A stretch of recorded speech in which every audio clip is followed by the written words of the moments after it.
At the beginning, I will present a number of theses. I think there are 10 of them. I think so. Yes, 10. Why not 11? 12. And afterwards, I will tell you a few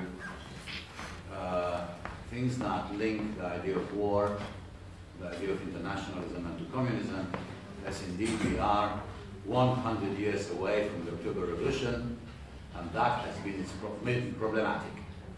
And I think that this would be maybe a fitting way, at least for myself, to finish this revolutionary year. Another remark, it's quite interesting that how many idioms and methods and languages have been used here in these days, and this will be another. Okay, so, 1. Modern revolutions want to change structures first, however and wherever they may end up later. I mean, revolutions. 2. Fascism wants to eliminate or eject groups of people. Its dynamic is directed against people, not abstractions, be they legal, political, or cultural. It is unmediated, unlike modern revolutions. 3. Because it is unmediated, it seems to be emotional, direct, personal, a faith. Any faith needs a person in its focus. God is a person. In his absence, a negative God has to be placed at the center of his faith. This negative divinity is known to have been the Jew, but it could be anybody who can show these divine characteristics. Ubiquity, spiritus flatus vult, the seeming inability to be rooted and embedded, being spiritual, money, philosophy, immersion in alien religiosity, and material at the same time, money, sensuality, being hidden, inexplicable, etc. 4. These characteristics can be and are extended to anybody as it pertains to the essence of a negative divinity to be unspecific and mysterious. 5. So is the fascist description of capitalism. It is divinized or deified and counter-worshipped in the same fashion. It is immaterial and it is personal, again, like the Jew. It is subordinated to a malevolent will, but the person from whom this will is emanating is an invisible Godhead, though it must have a body, like Christ. 6. Divine but bleak and grim, as the modern everyday is gedichted by Heidegger, a deliberate, not at all involuntary parody of the Hegelian Marxist view of alienation. For the capitalist's second nature is alienated not from man's or the proletarian's first or true nature,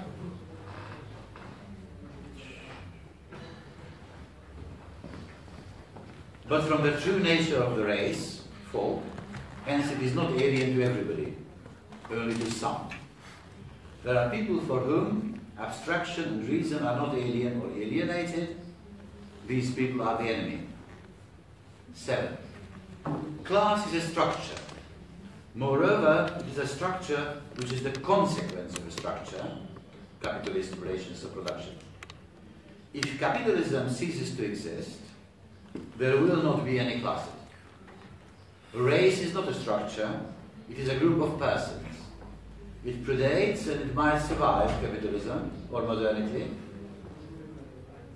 No structural change is able to change it, it can only kill it, and might. So the race will have to steel itself to resistance. Against other races, but chiefly against the non-race, the structure, so against capitalism and socialism, the two sides to the negatively divine coin. 8. Nobody and nothing is fascist if it is not both against capitalism and socialism. 9. Nobody and nothing is fascist if it is not allowing capitalism, it's purely technical and economic, that is subordinated and unlimited liberty. But it has to be robbed of its spirituality, politics, that should be the good aspect, see Carl Schmitt, that restores the will to the race. Restores it by denying it to the abstract, negative divinity of the modern, the volitional structure made into flesh. Politics is will and action, hence not sensual. It is not originated in the body, but in the soul. And not spiritual, for it is not originated in reason, but in the soul, compared to Clarius. 10. Anti-fascists ought to understand that this strong fascist emphasis of personhood is akin to modern individualism. The assimilation of fascism to collectivism is an error. Collectivism is shaped by an idea of justice. Fascism is shaped by an idea of hierarchy, which is to say, by an idea of excellence, arete. Aristocracy is born, but excellence and prominence are fought for. This is Nietzschean, not Aristotelian arete, which is competitive but rational, as Nietzsche's one is, of course, not. Nietzschean arete is to be acquired and displayed in war.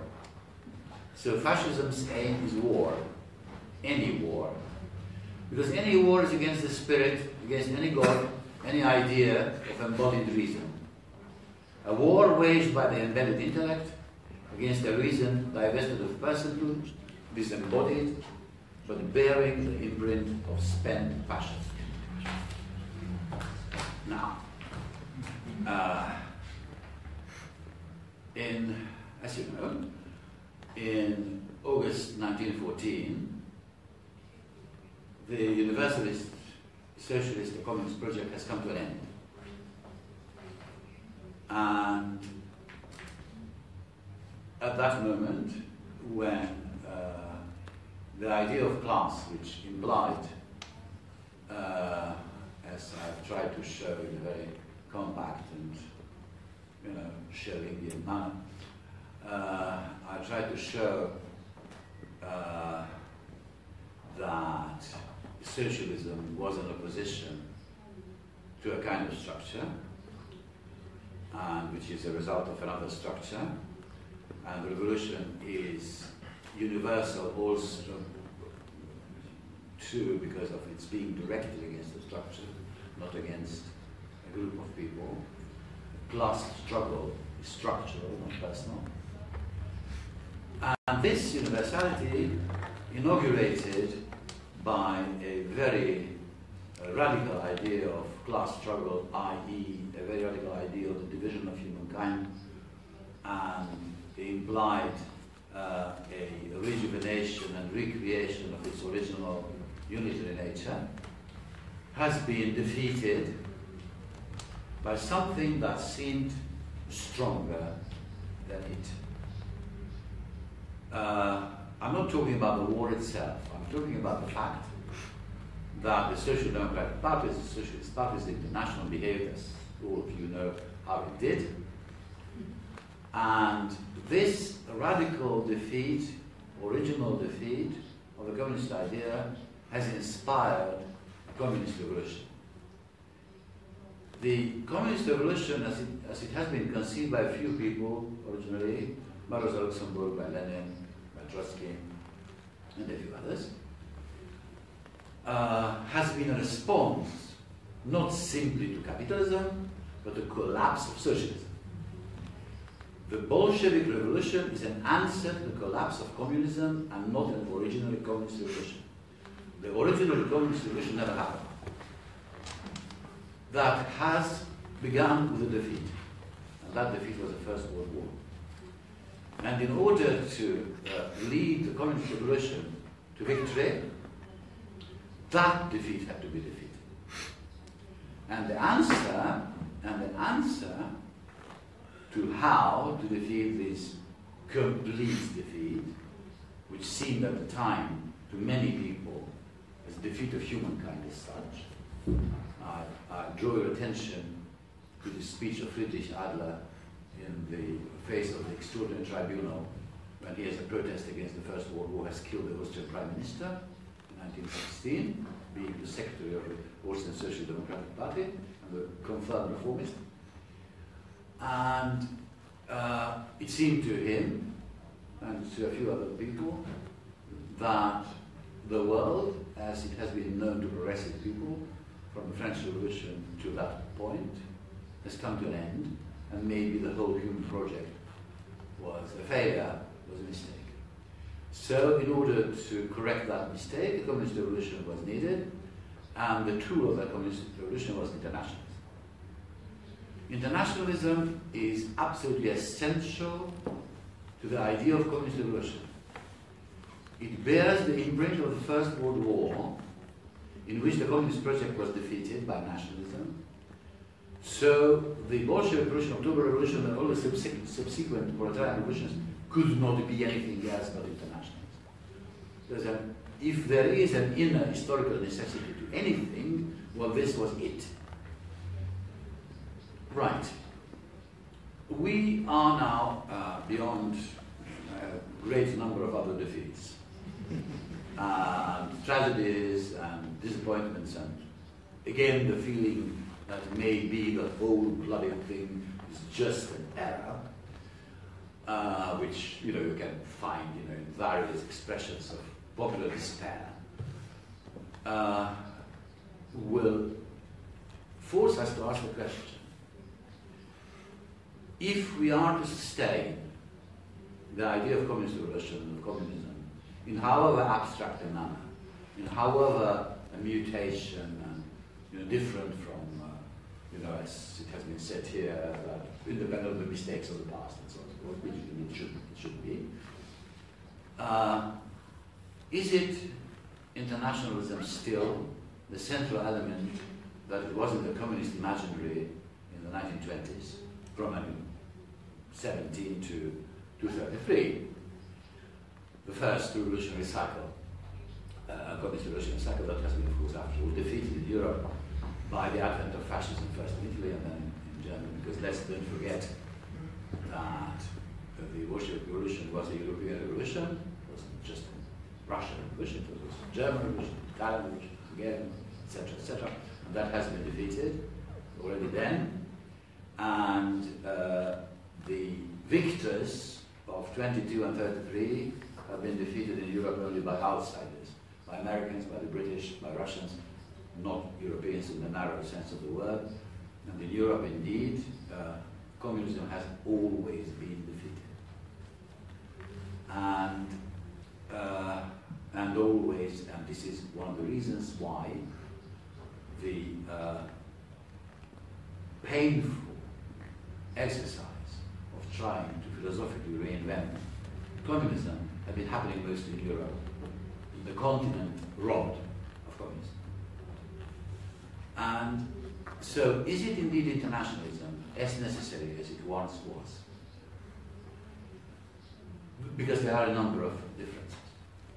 This number of differences are partly historical, partly structural, are very schematic and short, of course. Historical, because you see, we don't have a war. And although we have conflicts, but those conflicts are not necessarily between nations.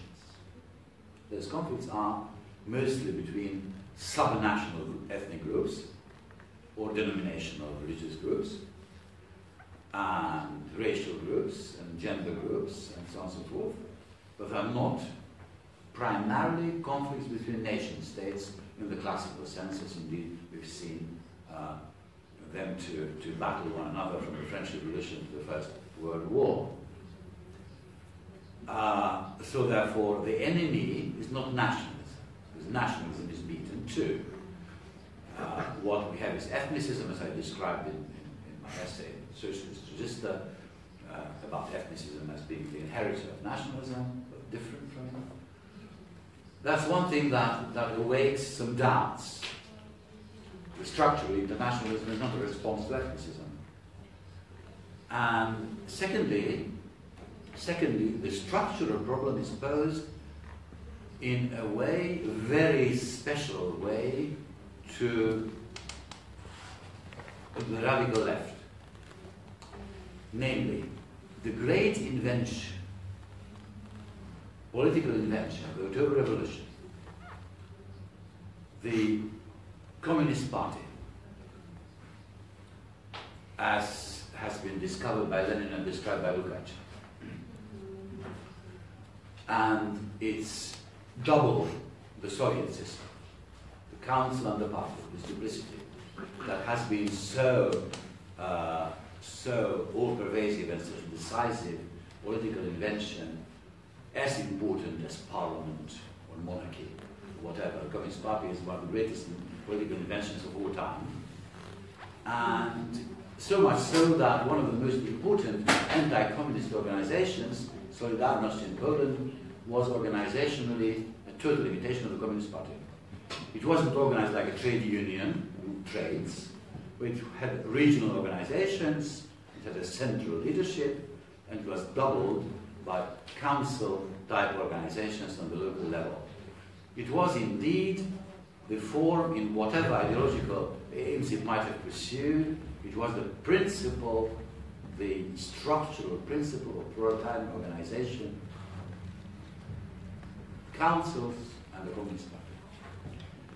And is it still, the question is, yes. And this was a response, the structural response, the political response of the workers' movement to the First World War, to nationalism, and to the decomposition of social democracy. Don't forget that communists and social democrats were shooting at each other on the streets of Berlin. And Rosa Luxemburg, whose name is commemorated here, has died as a result. And these are no jokes. I mean, this has been an absolutely decisive historical conflict between the organization of the workers' movement as a parliamentary movement and a movement to improve, to the relief of the state of man, to improve people's situation, aiming at equality, trying to make a composite synthesis between bourgeois and proletarian aims at social justice. Radical Marxism of the 1920s rejects the idea of social justice, it rejects the idea of equality, it rejects the idea of representation, and takes a shortcut to communism, at least a philosophical shortcut to communism. That shortcut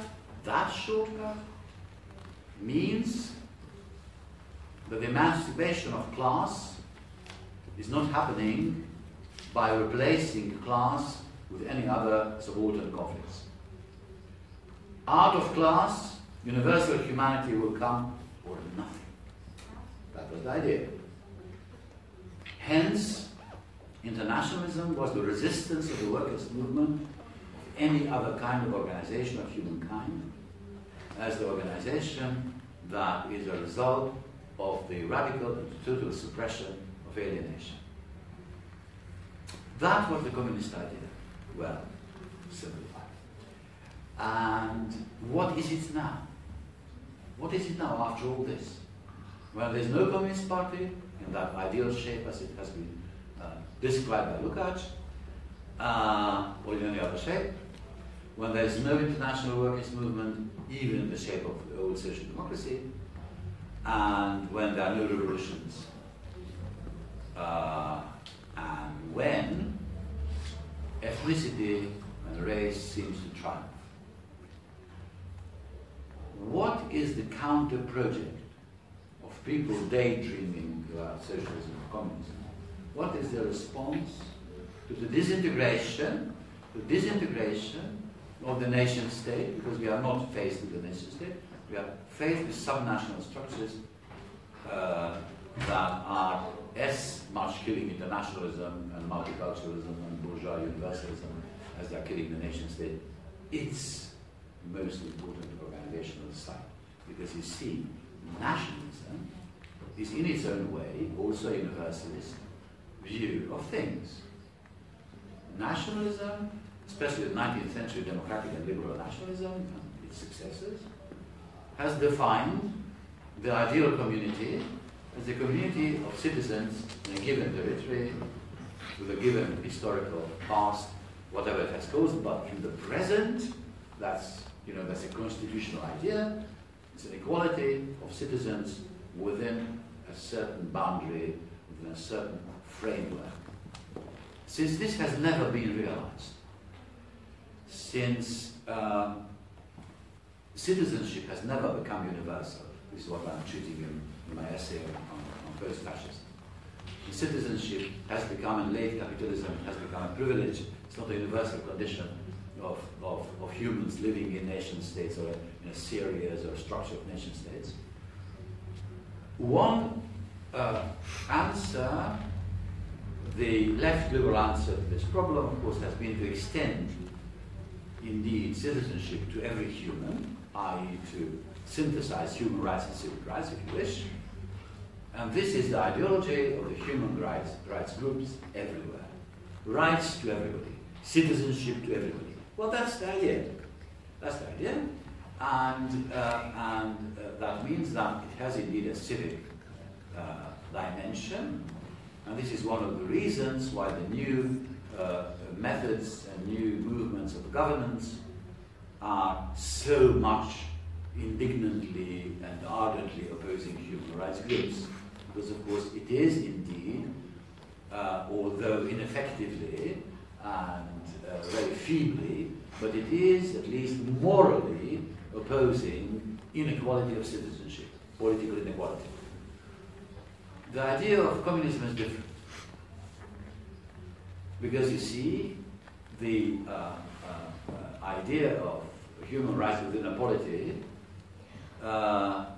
presupposes the distinction between economy and politics, between the public sphere and civil society, the state and civil society, and so on and so forth. All these important cleavages and distinctions of the bourgeois states are built. And this is where fascism has a very important political and historical role. Because you see, the most perfect distinction and distance between politics and the economy has been realized in the fascist states. When politics has been divorced from the ruling class, then political power has been taken over by a military or paramilitary or militant apparatus, which exercise political power maybe on behalf of the bourgeoisie and the interest of the bourgeoisie, but certainly bourgeois class rule in its old form has been terminated. Hitler did not exercise a bourgeois style of political power, although capitalists had a very good time. But that's a whole different thing. Disenfranchising everybody, including the bourgeoisie, in a political sense, that's one of the specificities of fascism. Not all bourgeois societies are fascist and vice versa. And so what seems to me to be the case, although I'm not quite sure, it seems to me that we have reached, at least conceptually, but even politically if you wish, a dramatic moment in a sense, in which fascism that has always been conceived of, and I agree with this, as a preventive counter-revolution, as the ultimate method of preventing communism from happening. This is now a very important and very potent and very powerful method of political life and political action without the real communist threat being alive. So not only is the communist actions reach and possibility opaque and vague and difficult to see, but so is fascism. What is the aim of all these quasi-fascist, post-fascist, neo-fascist, para-fascist, whatever things appearing nowadays in the world? What is the historical aim? Not necessarily the aim of the players, who might not be aware of what they're doing, but where is this going? Because you see, this is not consolidating capitalism, it's not consolidating the market system, it's not inimical to it, but it's certainly not consolidating it. It is thriving on conflict, it's thriving on chaos, it's thriving on disorder, and there's one point in which it's still opposed to the basic communist idea. that all these recent versions of the fascist feeling or political orientation, like in the classic fascist phase 2, have always been directed against empirical groups of people and in favor of other empirical groups of people, without an overarching idea that would synthesize these claims pro and con, which was not the case of the classical nation state. Classical nation state synthesized some historical tradition, some cultural tradition with the political equality of citizens. There was a tension, but that tension, of course, had the dynamism that characterized, of course, the 19th century. You know, the fights for universal franchise, you know, all these emancipatory struggles to give voting rights to women, etc., etc., etc., etc. All these egalitarian fights, because there was a tension between egalitarian and inegalitarian aspects of the bourgeois state. This is now being taken back. Now, of course, the egalitarian features and aspects of the bourgeois state are being destroyed by these new radical right governance types. And it is, of course, very tempting to engage with these governments and states and power centers on this basis to try to reconstruct the egalitarian features of the nation state. This is the liberal tactics as long as it exists. But of course, these are not the classical nation states.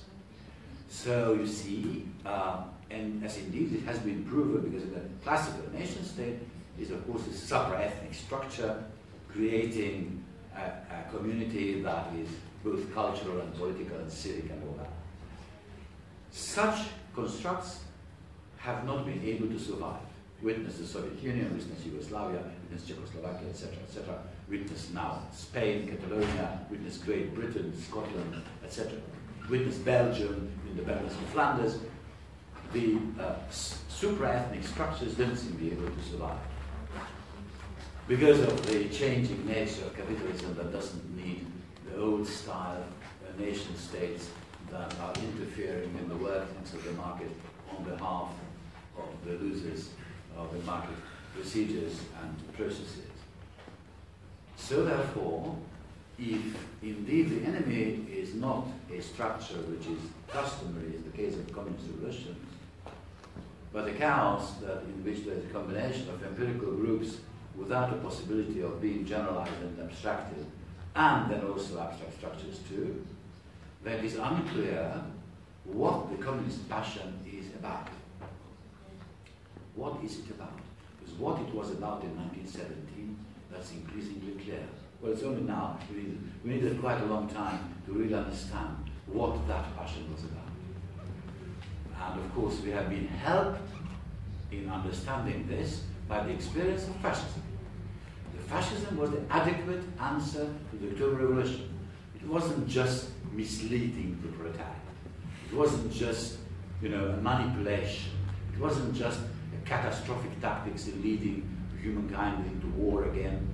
No, because it was, in a way, a demonic imitation of the communist organizational idea. What did the fascists, especially its most perfect form in Germany, what did they do politically? They tried to do an imitation which was at the same time the opposite of the communist idea. They created a workers' party. That was the name, after it was party. Nationalsozialistische Deutsche Arbeiterpartei. And also they created all these detachments and paramilitary forces, etc., etc., in order to have idealist self-sacrificing mobilization to elevate the struggle for eliminating politics to the rank of politics.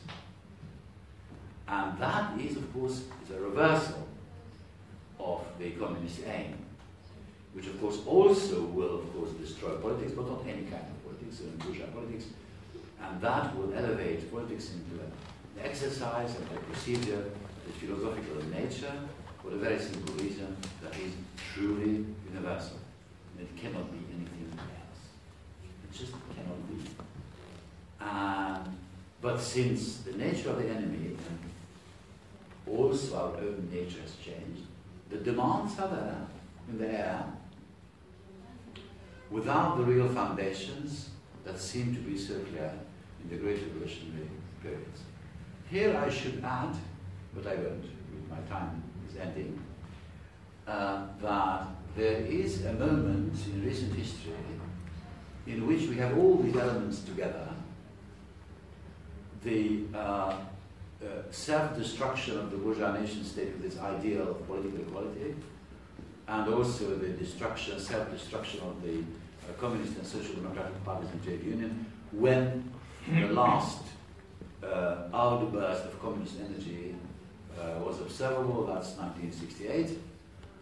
And that, because it's being a middle case, as it were, between 1917 and between today, it's somewhere in the middle, it shows something of the necessary, unavoidable confusion and uncertainty and darkness of the present moment. And so this is why I think that internationalism is not just, it is all what you said, Joe, it was. But I don't think that can be reduced to strategy for the very simple reason, I would be the happiest if it would be possible, but whose strategy it is, and the service of what cause and who against. It is not clear and it cannot be clear. It's not a question of our ignorance, it's a question of the basic fundamental disorder of our day, at the backdrop of which the purity and simplicity and geometrical and philosophical beauty of communist revolution can be shown.